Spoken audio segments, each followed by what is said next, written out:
What's going on, everybody? It's your boy Sirr Love from Phase 6. Here's another snippet from Chasing Greatness.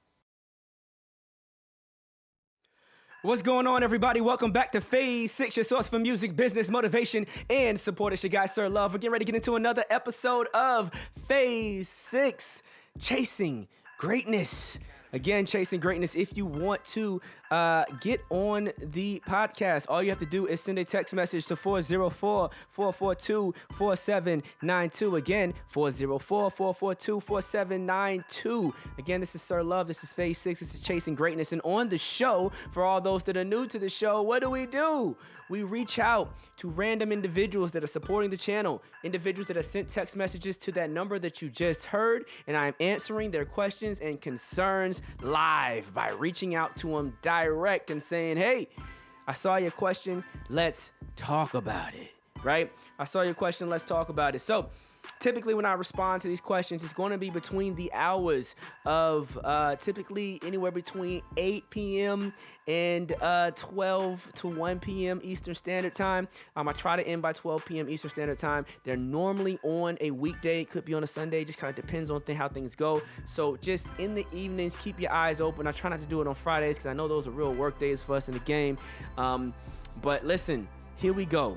What's on track for today's episode? So there's a lot of people that reached out in the last blast that I didn't get to, so I want to try to get to as many of them as possible because they did their job. They did their job. They did their due diligence. I reached out to them and said, hey, if you have a question, send it in. I'll try to answer it. And they sent their questions in. There were so many questions sent in, and I didn't get to everyone, and I feel bad about it, and I want to touch as many people as possible. So here we go. We are going to reach out to Leanne Davis, Scarlet Rose, and Peak Skill. This is such short notice. How about you think how you think someone should write a song? How should someone go about writing a song? That is a dope question. I think that is a very, simple to the point, creative question. And I've worked with a lot of artists have written songs a bunch of different ways. So let's talk to Scarlet Rose in Peekskill, New York. Here we go. Didn't catch Leanne. I'm gonna answer the question because I realize it is mad late. For some of us, this is when we get started working. So let's talk about it. Let's talk about Scarlet Rose and Peekskill. How do I think someone should go about writing a song? This is my view, all right, on great music, because I'm a fan of great music. So I've seen a lot of, I got personal views and I got like industry views. Let's start with the industry stuff because maybe that's more valid, right? So when I got the opportunity to see like greats like The Dream and whatnot, write records in the studio and do their thing. Like, it was an energy, it's a vibe. They're very particular about who's in the room. Often there's a lot of conversations before you even start doing a song, right? Before, even there's beats pulled up often. It's just a bunch of people in the room having conversations about life, what they're going through, because the artist, the writer, is often pulling from a lot of other people's experience, right? So, collaboration is good. Having, people around you with unique stories and unique lives are good. If you're a songwriter, you want to yourself have a unique life, or you want to have people around you with a unique life so that you can pull stories from them. Most songwriters that are great have really fucked up lives or hang around with people with fucked up lives. And I know that's negative and that's not the most positive thing to say, but I mean, if you're gonna write a song about heartbreak, you had to go through that, and that's fucked up. It's not a positive thing to go through. But the songs that come out of it are amazing. So start there with your personal experience and your circle. I think that's the first thing to identify so that you can have good content, a good well to pull your songs, your ideas, and your creativity from. Next, obviously, you want to make sure that you have the proper tools and equipment to do your thing. For some of us, that's just a pen and a pad while we're in the back of a classroom, bored by a teacher. For others, it's a pen and a pad in the back of a studio while listening. And for others, there's no pen and pad required. We go into the studio and record our feelings line by line, which is a popular approach in R&B, which has trickled over to hip hop. It started off as an R&B concept, but as hip hop artists started singing more and more on the tracks, they began punching as well.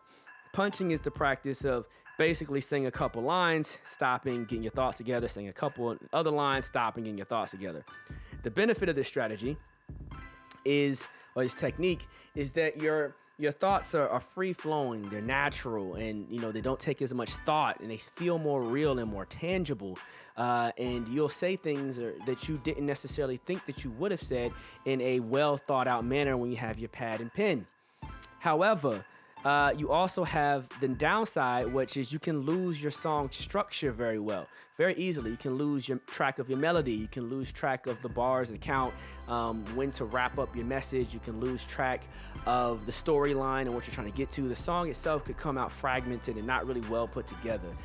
You also have to learn the technique of how to punch properly, like when you punch in, you have to punch in with the same intensity and tone, etc., as when your punch closed out. I'm not a good singer, but if I said, baby girl, I'm loving you, yeah. When I come back in, I have to come back in on the yeah. So the energy has to be, baby girl, I'm loving you, yeah. Ooh, ain't no thing that I don't ever do. So when I punch in, I'm coming in, ooh, ain't no thing to do. And I have to punch with that tone. If I punch with, oh, ain't no, it's going to sound crazy. Like just that slight inflection will make the whole shit sound crazy because you're punching in, a couple words at a time. And so it starts sounding choppy. It starts sounding like, baby, I'm loving you, yeah. Ooh, I love him, da da da da, yeah, da. It ends up all over the place. Now, mind you, I can't sing. I apologize for whatever your earbuds just went through. But, it's a technique to punching, right? And so there's a lot to learn about that technique. Versus there's always just good old-fashioned writing your record down, learning the whole song, memorizing it, going there and singing it, or you've read it over so many times you can walk in with the pad and pretty much kill it. There's still a lot of validity in that and having well thought out records. And of course, for our instrumentalists that like to play the piano or guitar and do their thing, there's still a format for that. So for me, the best way to write a song is to make sure that you have good content first. Make sure that you're in the proper space to record it, because it really sucks to have really good content and be unable to capture it in that moment. I really feel like records are best captured in the moment. There are exceptions to that. And I do feel like the right song is the true song. So don't sugarcoat your truth, because what people connect to is the truth and not the lie. Right? So if you write a song and you're scared to say certain things because it may make you look, lame or not cool or weak or hurt or pathetic or whatever negative thing you don't want to be associated with you definitely want to say that shit. That's the shit you definitely want to capture, because that's the insecure emotion that everyone else is also feeling that no one else wants to say. And when Eminem came out and talked and actively talked about getting bullied, a lot of people around the world related to that. Artists have been, people have been getting bullied since the beginning of time. But how many rappers have come out and talked about getting their head flushed down toilets and beat on and bullied and picked on and spit on, right? That's not a popular thing to say. And his vulnerability in that really helped to catapult him into success, talking about the pain of his, of drug addicted parents and growing up in the trailer park. Similar things that makes, hip hop, blossom all together. It's the vulnerability, the pain, the struggle, the heartache, all these things. So whether it's R&B or whether it's hip hop, be brutally honest is my next bit of feedback. And then lastly, I would say perspective. If you can tell the same story from multiple different perspectives, you really have talent there. When I listen to some music, I love this record. Jay Holiday did a record, like Jay Holiday, like he's not even relevant. No offense, Jay, but he had this record. I forgot the name of the song, but it started with "I'm standing But no, she's standing, holding the keys and the bracelet and something I got her for these 2 years. And on her face, I seeing 2 tears. And da-na-na-na. Like the way that he wrote the record, he opened the record with, I'm standing in the door. I see this love of my life. She's holding keys, she's crying, and she's walking out the door. That's how the record opens. The opening scene. Go. Right? It put you in a place. It depicted a breakup in a very unique way.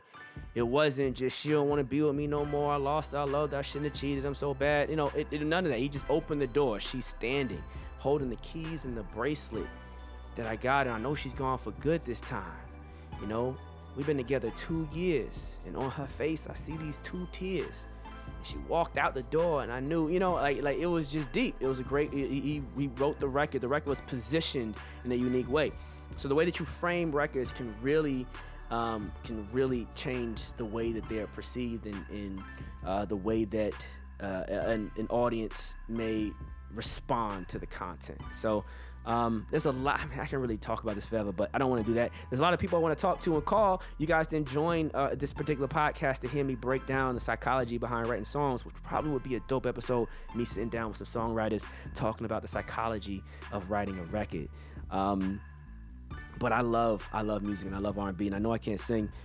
So for those that had to bear through that, you know, just tell your ears, you know, I'm sorry, ears, but, you know, it's Sirr Love. We got to do it for the culture. All right? Here we go. I don't know everything, but I know a lot about a little and a little bit about a lot, and I'm trying to give you guys everything that I got right here on Phase 6. Check us out at www.phasevi.com. Again, that's www.phasevi.com. Beam in.